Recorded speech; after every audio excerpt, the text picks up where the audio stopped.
오늘 말씀 우리 기쁨을 빼앗아가는 것은 이라는 제목으로 말씀 전하도록 하겠습니다. 전 세계적으로 전쟁의 상황이 변하고 있죠. 유럽 연합이 전쟁에 참여할 것 같아서 그것을 두려워하는 러시아는 핵을 위협하고 있습니다. 이스라엘 하마스 전쟁도 1년 지나가고 있고 참 참혹하지요. 전쟁은 참 참혹한 것 같아요. 전쟁을 인해서 보면 그냥 쇼핑하다가 갑자기 폭탄이 터지고, 그리고 그냥 집에서 쉬고 있는데 갑자기 포탄이 날아서 사람이 병들고, 전쟁으로 인해서 인간성이 말살되고 일상이 무너지고, 가족 간의 원치 않는 이별과 포탄의 피해로 상처 입은 이들과 삶의 터전을 잃어가게 되는 이런 상황. 전쟁을 통해 행복한 사람이 있겠습니까? 전쟁이 발발됐는데, 전쟁을 하는데 기쁜 사람이 과연 있을까? 제가 곰곰이 생각해봐도 전쟁이 벌어졌는데 기쁘고 행복한 사람은 없을 것 같아요. 혹 있다면 총알 파는 회사, 비행기 파는 회사, 전투기, 탱크, 포탄, 미사일 이런 거 만드는 회사, 군수산업체는 행복하겠죠. 그러나 모두 불행한 것 아니겠습니까? 인류의 역사 속에서 많은 전쟁들이 있었는데 흔히 생각하기에는 힘이 있으면 전쟁을 종식시킬 수 있을 거라 생각합니다. 인류 역사 속에서 1차, 2차 세계대전 혹은 각 나라의 전쟁들은 결국 힘센 나라가 모두 죽여야 전쟁이 끝났지라고 생각할 법합니다만 아니요. 끊임없는 내전이 있습니다. 나라는 굴복시켜도 끊임없는 저항이 있고요. 그래서 작은 국지전은 멈추질 않았어요. 그러니 힘으로 멈추는 것이 아니라 하나님께서 멈춰주시기를 기도합시다. 세상을 다스리신 하나님께서 모든 전쟁을 멈추어 주시기를, 그래서 평화 있게 해달라고 기도합시다. 전쟁을 통해서 슬픈 것만이 아니라 나라를 빼앗기면 혹은 일상의 삶이 다 무너지잖아요. 근데 이게 나라를 주권이 빼앗겼다라는 것만이 아니라 극심한 내전이 진행돼도 무정부 상태가 지속이 되지요. 무정부 상태란 게 뭡니까? 내가 누구 걸 뺐잖아요. 혹은 내가 길을 가다 누구를 딱 쳤어요. 그 사람이 쓰러졌어요. 다쳤어요. 근데 아무도 나를 제지하지 못해요. 아무도 나를 심판하지 못해요. 이게 무정부 상태예요. 상점을 털었는데 잡혀가질 않습니다. 잡아갈 정부군이 없기 때문에. 이게 무정부 상태예요. 이게 지금 저 소말리아나 혹은 아프리카나 혹은 아시아권에서 벌어지고 있는 일이에요. 전쟁, 무정부 상태, 나라를 빼앗기면 참 어렵습니다. 그냥 삶이 어려운 것만이 아니라 더 큰 어려움은 소망을 잃어버리는 거예요. 극심한 내전 상태에 있는 나라의 아이들은 소망이 없습니다. 희망이 없어요. 꿈을 꾸지 못해요. 내일을 앞을 보지 못하게 하는 것, 그것이 고난이 우리에게 주는 위협입니다. 오늘 예레미야가 뭐라고 말합니까? 예레미야가 있을 때 이스라엘이 어떤 상황인가? 바벨론의 침공을 받았어요. 그리고 바벨론은 이스라엘을 무너뜨리는데 예루살렘 성전, 이스라엘이 그렇게 자랑을 하던 예루살렘 성전을 완전히 무너뜨립니다. 성전 안에 있는 모든 기물을 다 가져갑니다. 그냥 폐허를 만들었어요. 그러니 그 상황이 얼마나 아픈 상황이겠습니까? 예레미야가 고백합니다. 15절에 우리의 마음에는 기쁨이 그쳤고 우리의 춤은 변하여 슬픔이 되어 싸우며 라고 말합니다. 마음의 기쁨이 그쳤고 춤이 변하였습니다 라는 말은 뭐예요? 이전에 마음의 기쁨이 있었다는 얘기예요. 예전엔 춤도 췄다는 얘기입니다.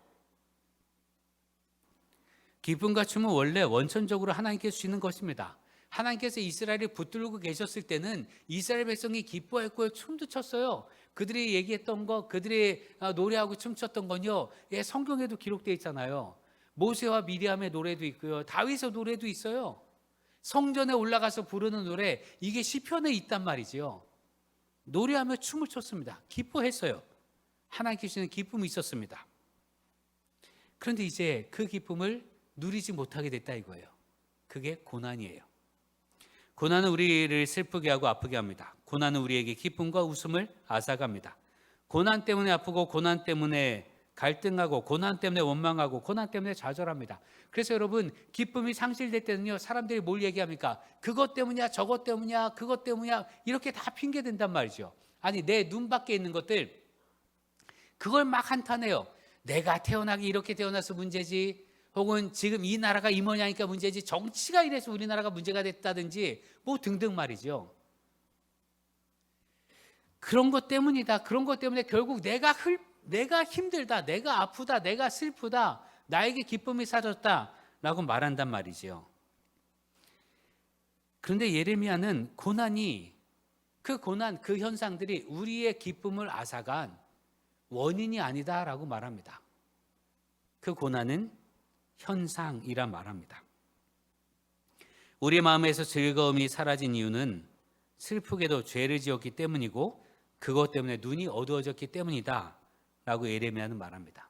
16절 17절 보면 우리의 머리에서는 면류관이 떨어져 싸우니 오호라 우리의 범죄 때문이니 이러므로 우리의 마음이 피곤하고 이러므로 우리의 눈들이 어두우며. 우리의 머리에서 면류관이 떨어졌고 이 떨어진 게 우리 죄 때문이라는 거예요. 죄 때문에 면류관이 떨어졌습니다. 그렇다 보니 그 죄 때문에 마음이 피곤하고 그 죄 때문에 우리 눈들이 어두워졌다라고 말하는 거예요. 그럼 그 죄가 뭔데요? 그 죄가 뭔가? 어떤 죄 때문에 우리 안에 기쁨을 빼앗기는가?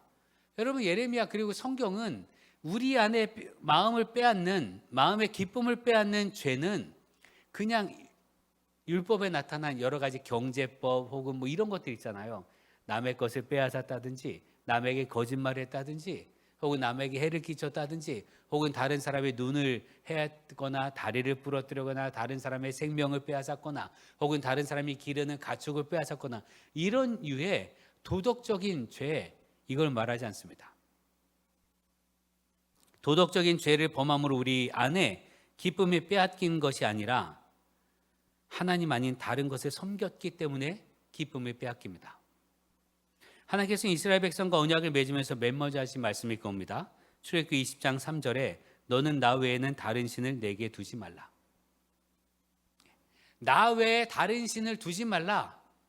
이러면 내가 너희의 하나님이 될 것이다. 이게 하나님의 언약이에요. 그러면 하나님 아닌 다른 신을 내가 마음에 섬기면 어떻게 됩니까? 하나님 떠나갑니다. 내가 하나님 아닌 다른 것도 섬기게 되면 하나님을 등지게 되는 거고요. 그러면 하나님이 내게서 떠나가십니다. 하나님이 내게서 떠나가시면 내 안에 주시는 기쁨도 빼앗아 가셔요. 하나님 없는 인생은 기쁨이 있을 수가 없습니다. 그런데 우리는 종종 그렇게 생각하죠. 우리나라 법률에 우리나라는 국교를 인정하지 않습니다. 그러니까 나라가 전체 우리나라는 기독교 국가입니다. 이런 거 안 해요. 그게 우리나라예요. 그런데 국교를 인정하지 않는데 또 종교의 자유를 인정합니다라고 헌법에 나와 있단 말이죠. 그래서 여러분 영화나 드라마 보면 무슨 좋은 일이 생기기를 바란다고 기도하는 사람들, 뭐 좋은 일이 생겼으면 좋겠습니다라고 할 때 그때 뭐라고 합니까? 하나님 부처님 알라 천지신명이시여 뭐 이렇게 다 얘기하잖아요. 다 돼요. 다. 모든 종교가 다 있으니까. 그런 문화 속에 살다 보니까 우리가 흔히 생각하기를 이것도 좋고 저것도 좋은 거 아닌가? 라고 생각합니다. 이것도 섬기고 저것도 섬길 수 있는 거 아닌가? 하나님과 다른 것을 겸하여 섬기는 것에 대한 죄책감이 없어요.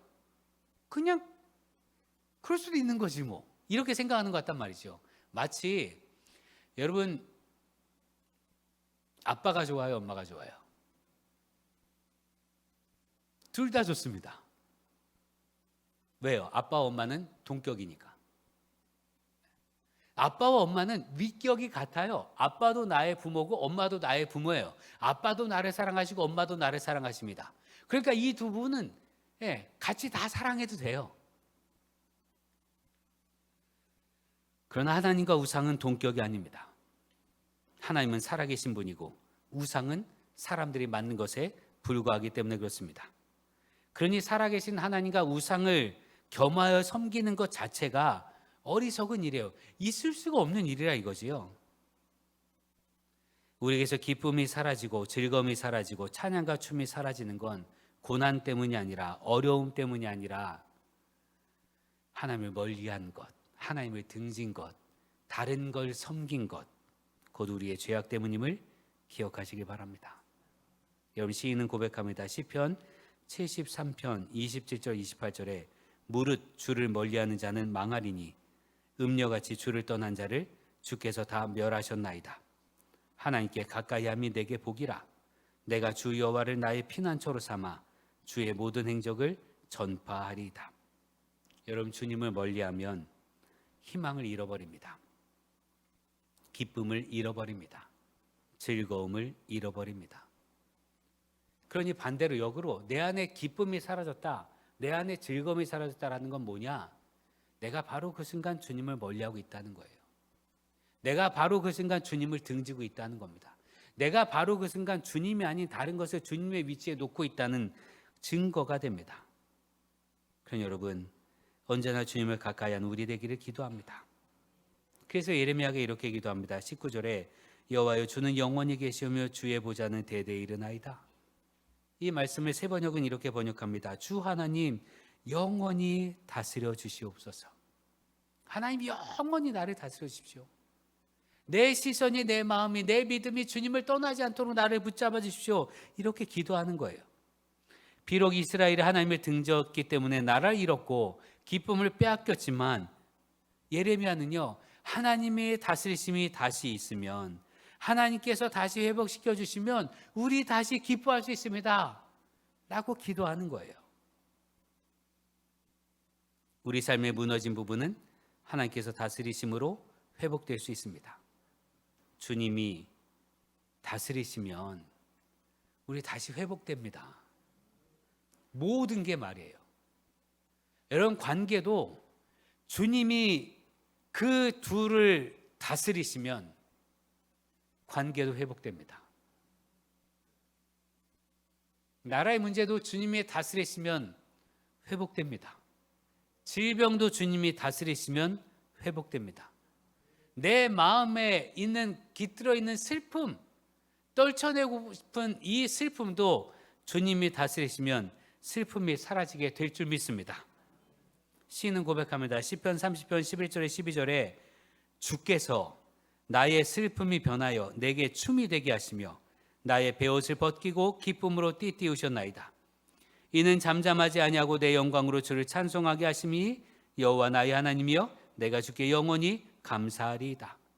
주님이 슬픔이 변하여 춤이 되게 하시고 나의 베옷을 벗기고 기쁨으로 띠를 띠우셨습니다. 여러분, 우리 모두는요, 사실 이 경험을 다 한 사람들이에요. 이미 우리 인생 가운데 주님이 나를 다스리실 때 내가 얼마나 기뻐했는지 다 경험한 사람들입니다. 그리고 주님을 떠나서 얼마나 슬픈지, 주님을 떠났더니 얼마나 괴로웠는지, 주님을 떠났기 때문에 내 마음이 얼마나 지옥이었는지 다 경험한 사람들이에요.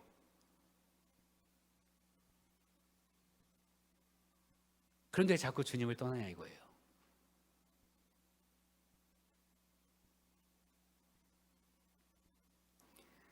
주님께서 통곡을 기쁨으로 바꾸시고 고난과 역경의 삶, 슬픔의 삶을 기쁨의 삶으로 바꿔주십니다. 우리가 왜 기쁨을 빼앗겼는가? 주님을 떠났기 때문입니다. 그래서 예레미야가 뭐라고 합니까? 21절에 여호와여 우리를 주께로 돌이키소서. 그리하시면 우리가 주께로 돌아가겠사오니 우리의 날들을 다시 새롭게 하사 옛적 같게 하옵소서. 하나님의 성전이 온전히 서 있고 모든 백성들이 주님을 찬양하며 주님의 영광을 찬양했던 그때로 돌아가게 해주십시오. 어떻게 해요? 주님이 우리를 돌이키셔서 우리가 주님께로 가게 하옵소서. 우리를 주님께서 주님께로 돌아가게 하시면 우리는 새로워질 수 있습니다. 주님께 돌아가는 것이 기쁨을 회복하는 길입니다. 우리 기쁨을 앗아가는 건 환경과 조건이 아니라 우리 죄 때문인데, 다른 죄 때문이 아니에요. 하나님의 등진 거, 이게 죄입니다. 하나님을 등졌기 때문에 슬픔이, 아니 하나님의 등졌기 때문에 나에게서 기쁨이 사라졌다면 해법이 뭐겠어요? 다시 기쁨을 찾을 수 있는 해법이 뭡니까? 다시 하나님을 찾으면 됩니다. 다시 하나님께로 돌아가면 기쁨이 회복될 줄로 믿습니다. 우리가 회복의 삶, 은혜의 삶, 복된 삶, 주님의 손길로 살아가는 삶을 원하는 만큼 주님께로 가는 우리 되길 바랍니다. 이것 때문에 하나님께서 예수 그리스도를 보내셨어요. 하나님이 너무 멀리 계신 것 같고, 그래서 우리가 하나님을 보지 못하니까 하나님께서 직접 사람이 되셨고, 십자가를 지셨고, 부활하셨고, 우리가 주님을 바라볼 때마다 하나님을 볼 수 있도록 그렇게 예수를 보내셨단 말이죠. 그러니 오직 주님 안에서 여러분의 중심이 하나님께 줄 수 있는 기쁨으로 회복되길 주의 이름을 축원합니다. 기도하겠습니다. 기쁨의 근원이 되신 하나님, 우리 기쁨은 오직 주님 안에 있음을 믿습니다. 인생살이 힘겹다고 말하는 우리, 그럼에도 주님이 함께 하시면 우리 생각을 뛰어넘는 하나님의 기쁨과 은혜가 넘치게 될 줄 믿습니다. 주님을 등진다는 것, 우리 일상의 모든 순간에 주님을 바라보지 못하고 때때로 다른 것들의 시선을 빼앗길 때임을 고백합니다. 우리가 주께로 돌이켜 오직 주님의 십자가를 붙들게 싸우니 우리에게 기쁨, 평강을 회복시켜 주시옵소서. 주님의 손길로 우리를 구원하시고 우리에게 참 평화를 내려 주시옵소서. 예수님의 이름으로 기도합니다. 아멘.